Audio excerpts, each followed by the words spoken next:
Hello, my name is Seamus Townsend, and I will be doing my presentation on the character of Rorschach in Alan Moore's 1986 graphic novel Watchmen, specifically analyzing his violent tendencies and the reasons for them.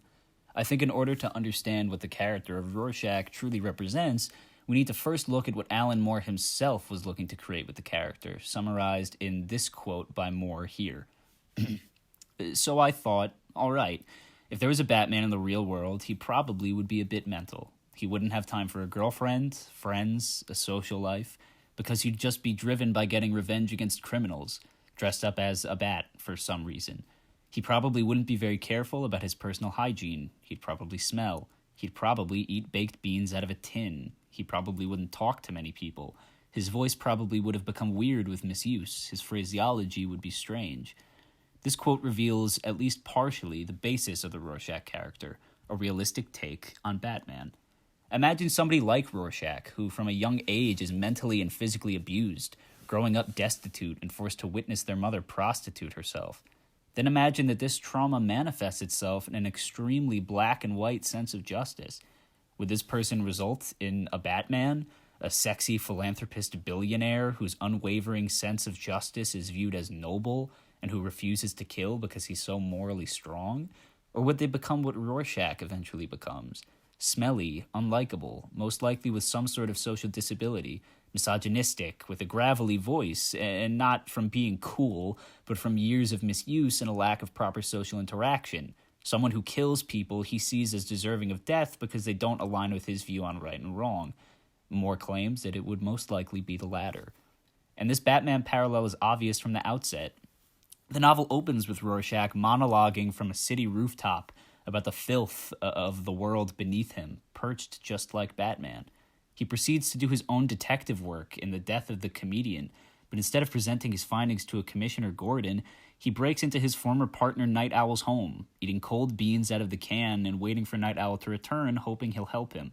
Night Owl does not, because Rorschach is not a Batman who is out saving the city, but rather a regular man in a costume who refuses to let the vigilante act die.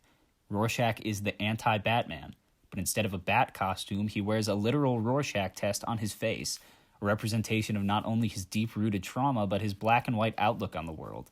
And this deconstruction of the badass Batman type is seen maybe most prominently in the events that led Rorschach to become a vigilante in the first place.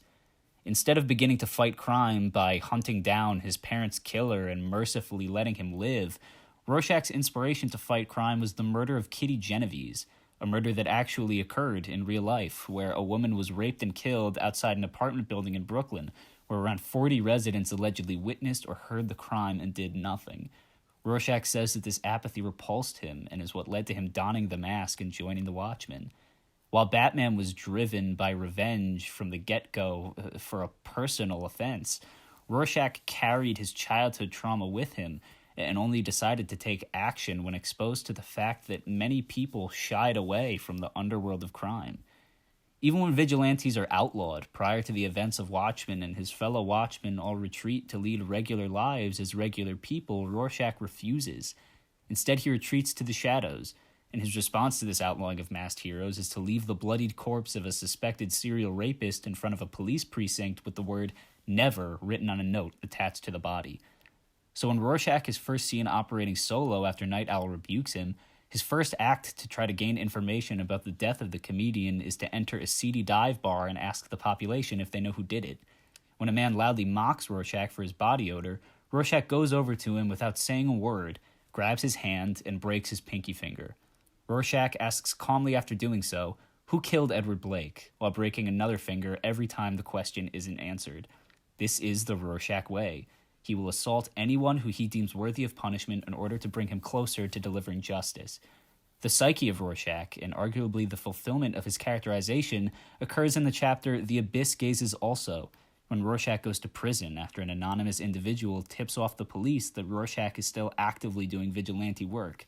When Rorschach is first arrested and his mask is removed, he has a meltdown and demands that they give him back, quote-unquote, his face, revealing that Rorschach doesn't even view himself as a regular person anymore, but rather as the character of Rorschach. He doesn't view himself as a masked man, but rather as the mask. and Rorschach's conversation with the prison psychiatrist Dr. Malcolm ultimately reveal the events of his past and his philosophy on life. And in the beginning, Malcolm and Rorschach are worlds apart, with Malcolm having a sunny disposition and Rorschach lying to Malcolm about his interpretation of the Rorschach tests Malcolm shows him. Their relationship begins to develop, however, when Rorschach starts to occupy more and more of Malcolm's mind. Malcolm begins to grow depressed and pessimistic, beginning when Rorschach responds to a threat from another inmate by throwing hot grease in his face, ultimately killing him.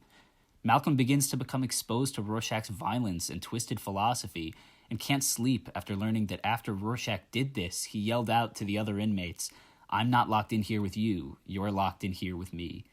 And this quote seems like something anybody with a sense of ego and bravado would make after showing toughness in a prison setting, but with Rorschach it's different. He genuinely believes that these other inmates, filth in his eyes, are a disease to be purged, and while they think that they will make his life hell, he believes that his presence there is the death of them, that he embodies justice and will enact it.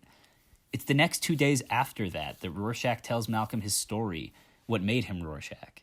He begins by denying that he's Walter Kovacs, his legal name, and that the younger Rorschach who fought crime with the other Watchmen was quote-unquote soft, as he would let criminals live.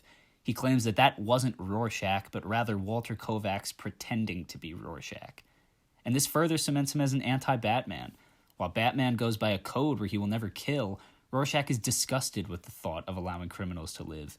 He speaks about the comedian and how he was the only other vigilante who understood the horrors of humanity, and how when one is exposed to these horrors, they are compelled to combat them regardless of legality or morality.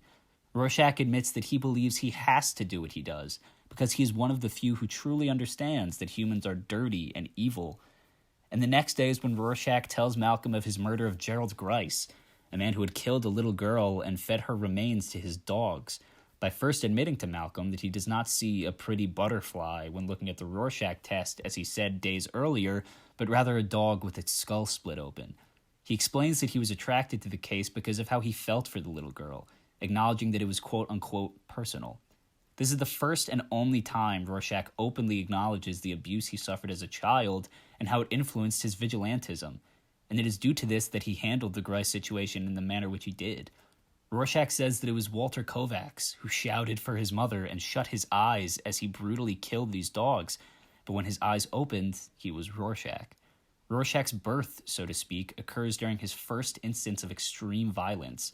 Rorschach as an entity and violence are inherently related, and it was succumbing to the darkness born from his early childhood trauma that allowed Rorschach to come forth. And it's after Rorschach's revelation to Malcolm that he explains the philosophy of Rorschach, that when he burned down Grice's shack with Grice in it, he watched the flames for an hour and fully realized the depths of his twisted nihilism, that there is no God or meaning, and since it was only humans doing these evil things, that Rorschach was free to create his own moral code on the blank canvas of the world. And it is this code that makes Rorschach Rorschach, a being formed by trauma and violence, whose uncompromising sense of justice lends way to a vicious killer who justifies his actions by only brutalizing those who commit crimes.